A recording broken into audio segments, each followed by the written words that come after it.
La historia de la redención. Capítulo 51. El mensaje del segundo ángel.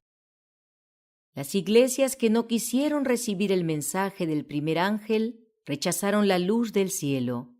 El mensaje fue enviado misericordiosamente a fin de despertarlas para que vieran su verdadera condición de mundanalidad y apostasía y trataran de prepararse para salir al encuentro del Señor. El mensaje del primer ángel se dio para separar a la iglesia de Cristo de la influencia corruptora del mundo.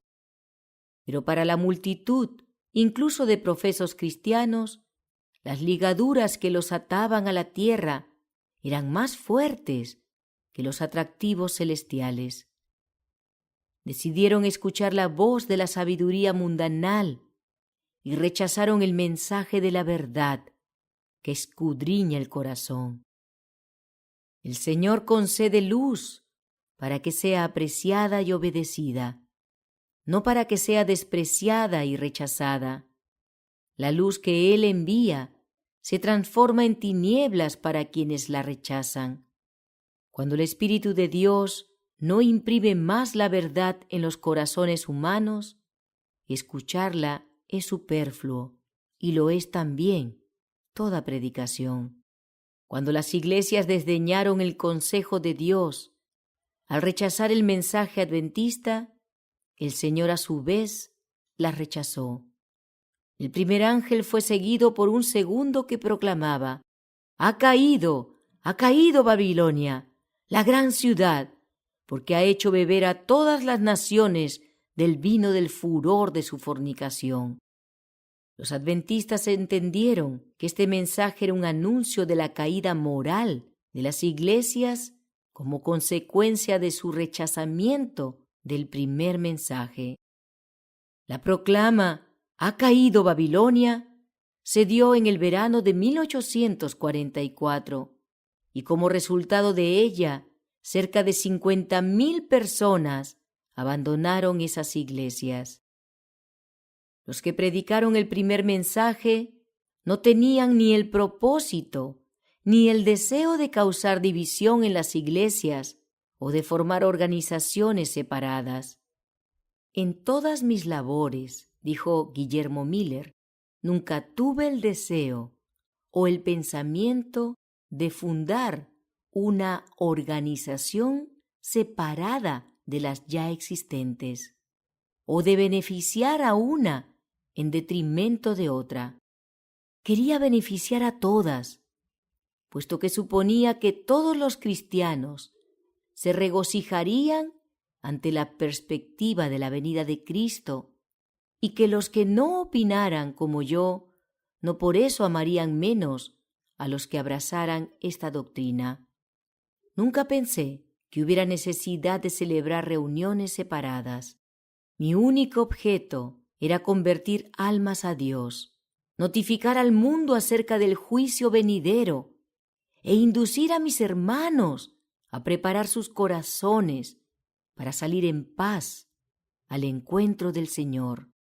La gran mayoría de los que se convirtieron como resultado de mis labores se unieron a las diversas iglesias ya existentes. Cuando algunos vinieron a preguntarme con respecto a su deber, siempre les dije que fueran a donde se sintieran en casa y nunca favorecía una denominación en particular en mis consejos a tales personas. Por algún tiempo, muchas iglesias aceptaron su obra, pero cuando rechazaron la verdad del advenimiento, intentaron eliminar toda disensión al respecto. Los que habían abrazado la doctrina fueron puestos de esa manera en una situación de gran prueba y perplejidad. Amaban sus iglesias y no querían separarse de ellas, pero cuando se los ridiculizó y se los oprimió y se les negó el privilegio de hablar de su esperanza o de asistir a las reuniones donde se predicaba acerca de la venida del Señor, muchos finalmente se levantaron y se liberaron del yugo que se les había impuesto. Los adventistas, cuando vieron que las iglesias rechazaban el testimonio de la palabra de Dios, no pudieron considerarlas más como parte de la iglesia de Cristo. Columna y baluarte de la verdad. Y cuando el mensaje de la caída de Babilonia comenzó a anunciarse, se sintieron justificados al separarse de sus antiguas relaciones. Desde que se rechazó el primer mensaje, un cambio lamentable ha ocurrido en las iglesias. Puesto que la verdad ha sido menospreciada, se ha recibido el error y se lo ha alentado. El amor por Dios y la fe en su palabra se han enfriado. Las iglesias contristaron al Espíritu de Dios y en gran medida éste se retiró de ellas. La tardanza. Cuando el año 1843 pasó sin que se hubiera producido el advenimiento de Jesús, los que habían esperado con fe su aparición quedaron por un tiempo con dudas y perplejidades. Pero a pesar de su chasco, muchos continuaron investigando las Escrituras, examinaron nuevamente las evidencias de su fe y estudiaron cuidadosamente las profecías para tener más luz. El testimonio de la Biblia en apoyo de su posición parecía claro y concluyente.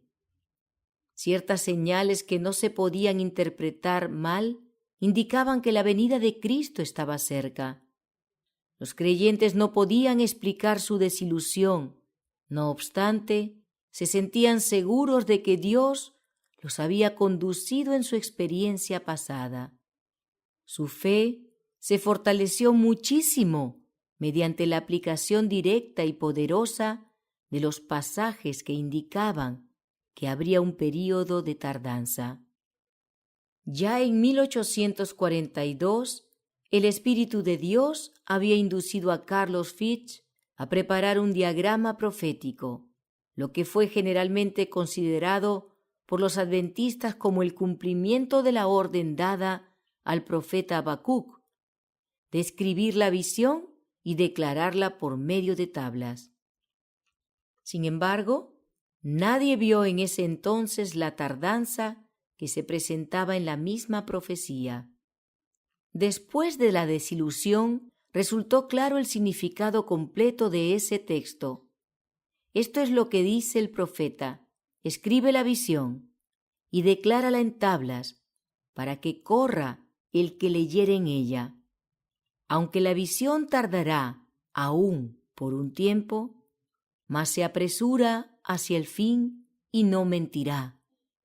Aunque tardare, espéralo, porque sin duda vendrá, no tardará.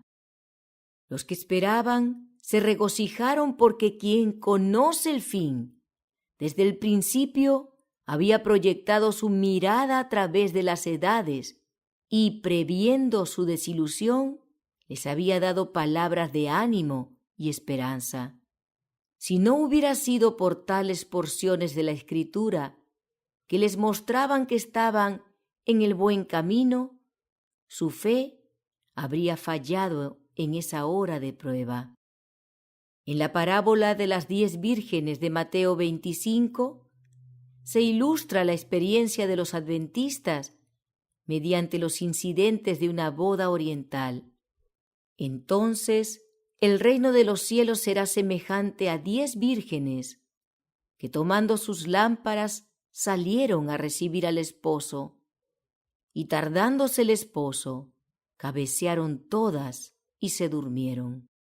El vasto movimiento que se produjo como resultado de la proclamación del primer mensaje correspondió a la salida de las vírgenes, mientras que el tiempo de espera, la desilusión y la demora estaban representados por la tardanza del novio. Después que pasó la fecha señalada, los verdaderos creyentes seguían unidos en su creencia de que el fin de todas las cosas estaba a las puertas.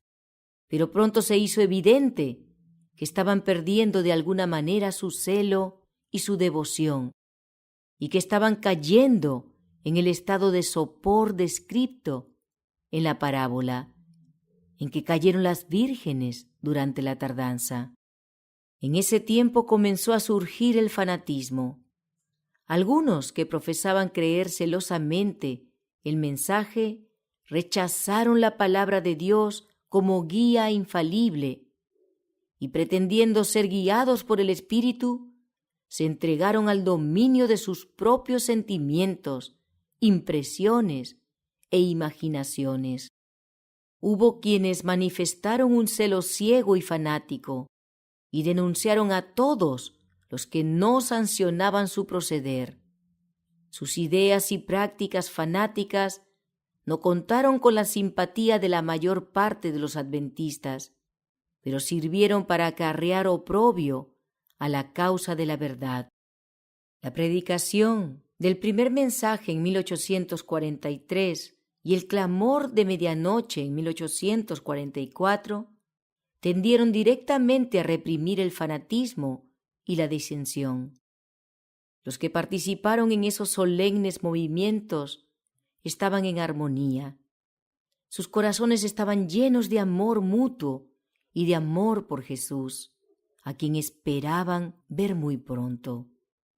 La fe única, la bendita esperanza, los elevaron por encima del dominio de cualquier influencia humana y demostraron que era un escudo contra los ataques de Satanás.